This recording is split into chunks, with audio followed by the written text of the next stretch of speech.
Hello， 大家好，歡迎翻我哋嘅頻道安居多倫多。我係多倫多全職地產經紀安東尼。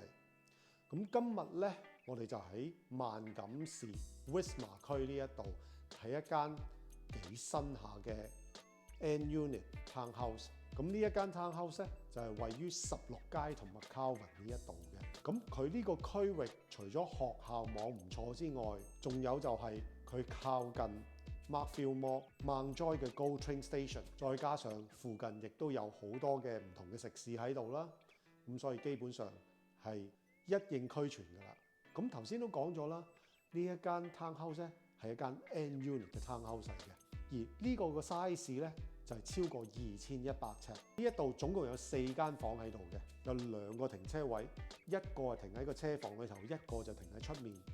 而佢呢一間咧，都好似我哋之前介紹過嗰啲 townhouse 咁，喺1樓嗰度咧都有一個套房喺度嘅。咁我哋等陣間就會去睇下噶啦。點解今次我要推介呢一間屋呢？因為佢呢個價錢真係好吸引嘅。我唔知大家喺呢幾年仲有冇見過一啲新嘅 townhouse 可以低於90萬呢？而呢一間 N unit 超過2100尺嘅 townhouse， 幾乎全新嘅，佢係list 緊低於90萬嘅，咁所以就特登嚟呢度拍俾大家睇下啦。好啦，咁我介紹呢一間屋之前呢，就麻煩大家 subscribe 我哋嘅頻道，俾個 like 我哋，最緊要 share 我哋啲片出去俾親朋好友睇。仲有，如果大家對於多倫多嘅房屋地產有咩詢問，或者呢一間屋仲需要多啲資料嘅話，隨時歡迎你揾我個 partner Lily， 佢嘅電話號碼同埋個 email address 都喺呢一度噶啦。咁我哋依家由下低邊開始介紹起啊 ，Let's go！ 依家咧我哋就由1樓嗰度開始介紹啦。首先大家可以見到呢一度有個門口啦，呢度就喺嗰條大街嗰度可以直入嚟呢間屋嗰度。但係呢一間屋咧，除咗呢一個門口之外咧，後面都仲有一個門口嘅，咁變咗可以喺車房嗰邊入嚟都得嘅。雖然呢個係後面嗰個門，但係睇上嚟都係好光猛、好寬闊㗎。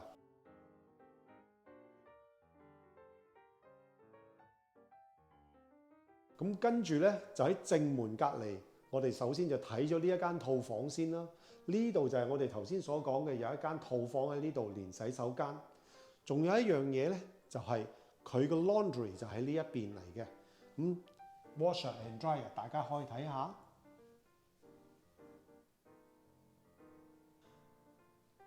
咁而家睇緊呢一個套房喺1樓嗰度。咁一般嚟講咧，之前睇嗰啲 townhouse 咧，1樓嘅套房咧就冇呢一間咁大嘅。再加上佢而家呢一個窗咧都特別大，所以啲太陽啊、光線啊就會特別好。而呢一個套房嘅套廁咧都唔細㗎，都屬於幾大下嘅。喺個套房嗰度出咗嚟之後呢，你見到呢一道門啦，呢度呢就係直接落去 basement 嗰度嘅。不過呢個 basement 就 unfinished， 我就唔帶大家落去睇㗎啦。咁另外呢，喺呢度呢個位置呢，就係可以出入個 garage 嗰度嚟㗎啦。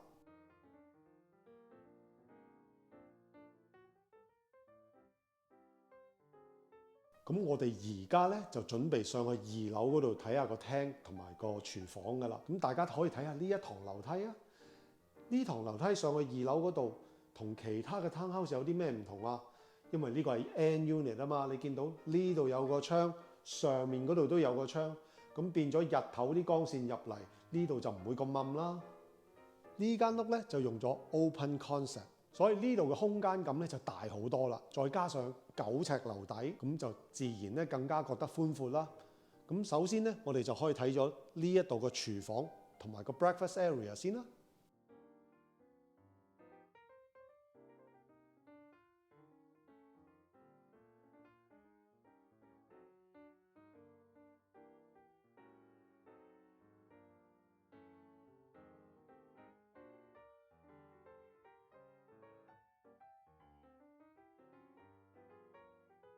廚房嘅後面就係 dining 同埋 family room。頭先都講咗啦，open concept 啊嘛，所以喺呢個廚房嗰度一睇去後面嘅話，就一目了然㗎啦。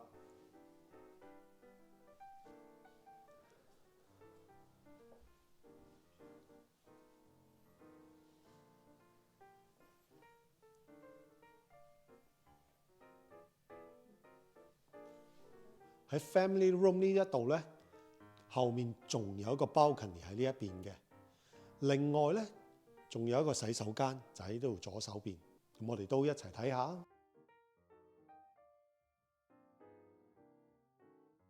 喺呢一個 balcony 嗰度，你亦都可以見到後面呢度嗰個公園仔。如果大家有細路嘅話，你都可以喺度睇住啲細路喺度玩㗎。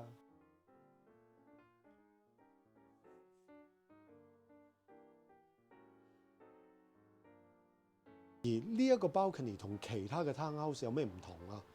佢特別之處咧，佢上面咧仲有個有瓦遮頭嘅地方㗎，就好似今日咁，今日落緊雨㗎嘛，都唔使淋雨啦。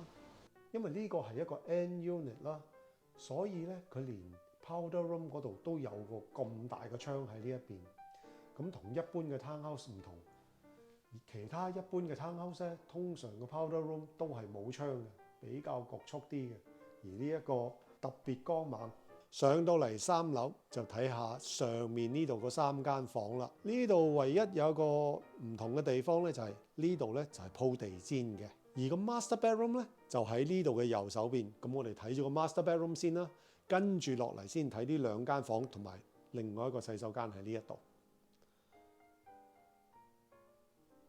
大家睇下呢個 master bedroom 啊，都幾大㗎。再加上呢一度都係有一個 balcony，所以佢個活動空間都唔少。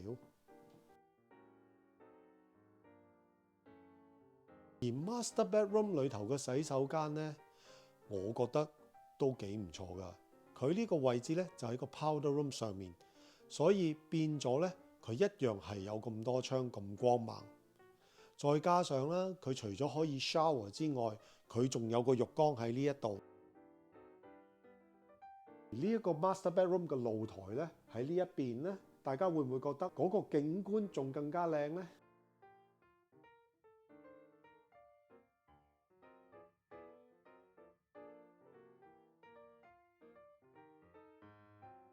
除咗個露台之外，呢度都仲有一個 walk-in closet 喺度啊。跟住落嚟就睇埋另外2間細房啦。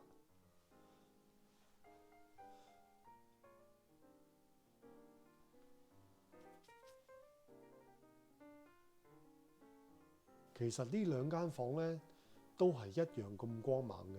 你睇下嗰個窗幾大個。我哋到最後咧就睇埋呢一個洗手間添。咁今日呢個 house tour 咧就差唔多㗎啦。咁仲有一樣嘢要補翻嘅，就係呢個 lot size，而佢嘅闊度咧就係超過26尺，而佢嘅深度咧係超過70尺。咁呢次呢條片咧就到呢度為止啦。再講多句啦，如果大家對於多倫多嘅地產或者呢間屋有咩詢問嘅話，隨時歡迎揾我個 partner Lily， 個 email 同電話號碼都喺呢一度。好啦，呢條片到呢度為止啦，我哋下條片再見啦，拜拜。